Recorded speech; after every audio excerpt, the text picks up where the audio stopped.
Hello, Lizzles and gentle missiles. This is Multrizzle coming at Yizzle with a comment tizzle on Stork versus Kwanrizzle. This is game 2 of the Lost Saga Lizzle. MSL. This is the Lost Saga MSL round of 16. And I think I did the game 1 of this. Yes, I'm pretty sure I did game 1 of this because I remember talking about how I didn't want either of these players to lose, and so it was kind of tragic to watch this set happening because I love both these players and I would want them both to succeed. So here's Stork right here in his poofy Samsung winter coat, and gamers usually wear their coats. Well, not usually, but a lot of times gamers will wear their coats because they want to stay warm, even though it's probably decently warm in there. But, it really does affect you if your hands are cold. And if you're cold or don't have a lot of circulation, it can affect your playing. So anyway, Stork, the bird toss, the dinosaur toss, the Supreme Commander, whatever you want to call him, very, very, very, very strong player. Kwanro actually, here we see Kwanro here adjusting his sleeves. Kwanro actually beat Stork in the first game, though, of this series.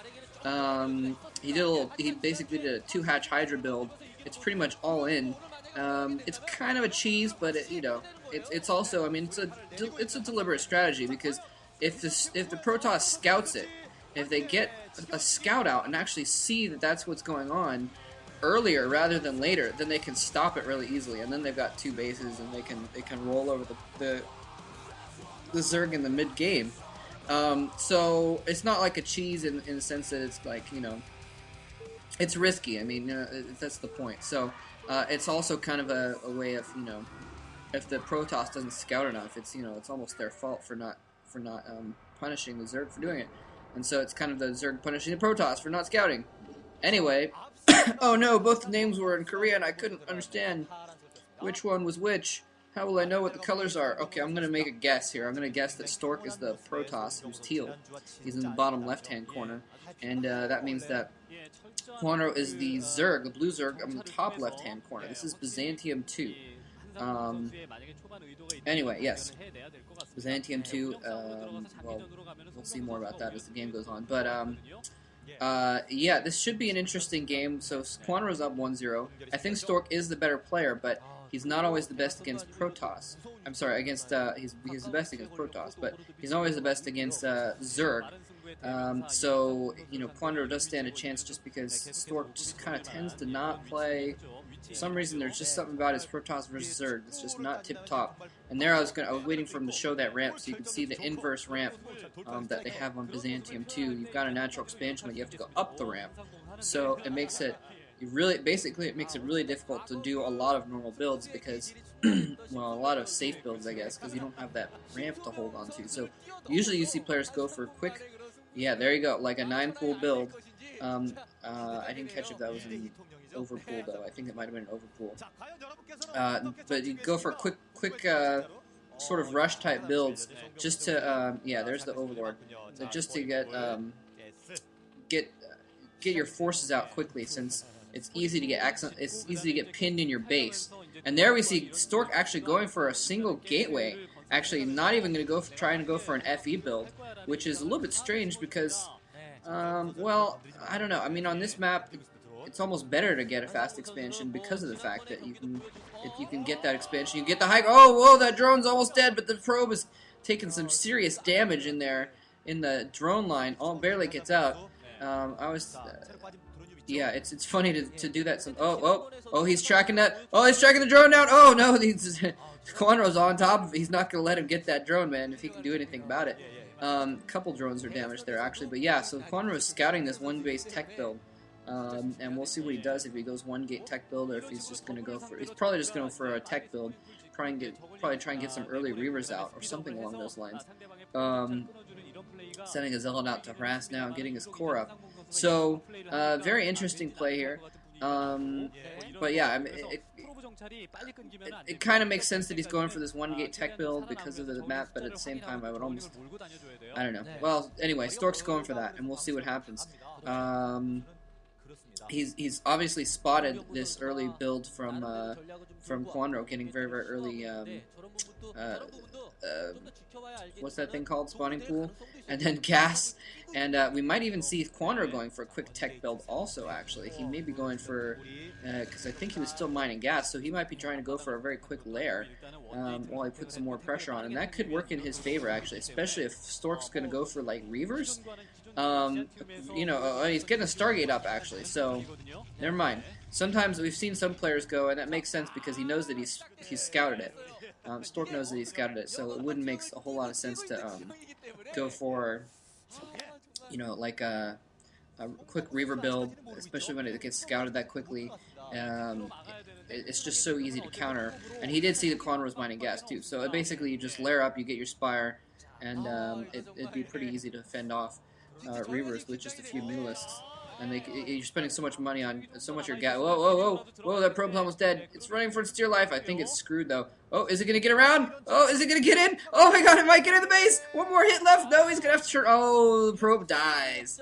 Probe goes down. It made a good run, though. Almost made it through there for a second. And so, yeah, Stork learning his lesson about... and here, you know what? Stork learning his lesson about making sure that you scout in order to find out what the other guy is doing. And it looks like Kwanro might be doing a similar build, actually, because he hasn't made a lariat. He's been mining gas, and what that usually means is you need enough gas in there to upgrade the two Hydralis upgrades, as well as metabolic speed for the Zerglings, theoretically. But Stork already has his Templar Archives going up, so Kwanro may go here for whoa, he might be able to get in. No, the two on the ramp are going to stop those Zerglings from getting in. That was almost a really crazy run by, but Stork almost kind of invited him to try and run by moving those few Zealots out and then having two on the ramp. That was nicely done. But yeah, it looks like Kwanro is going to go for some kind of two-hatch Hydralisks again, which is what he won the first game with, but this time Stork is going to get his Corsair out earlier. He's going to get his Corsair out really early because he didn't go for a fast expand. He went straight into a tech build.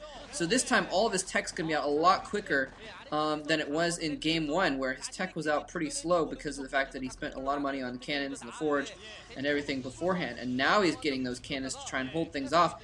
His Templars are going to be coming out very soon, though. So I think he's going to be able to deal with this. He's got a Corsair in the... Whoa, almost didn't have a Corsair in the air, actually. It almost got picked off there. But he's going to have a Corsair in the air or two. And he's going to have probably DTs out pretty soon.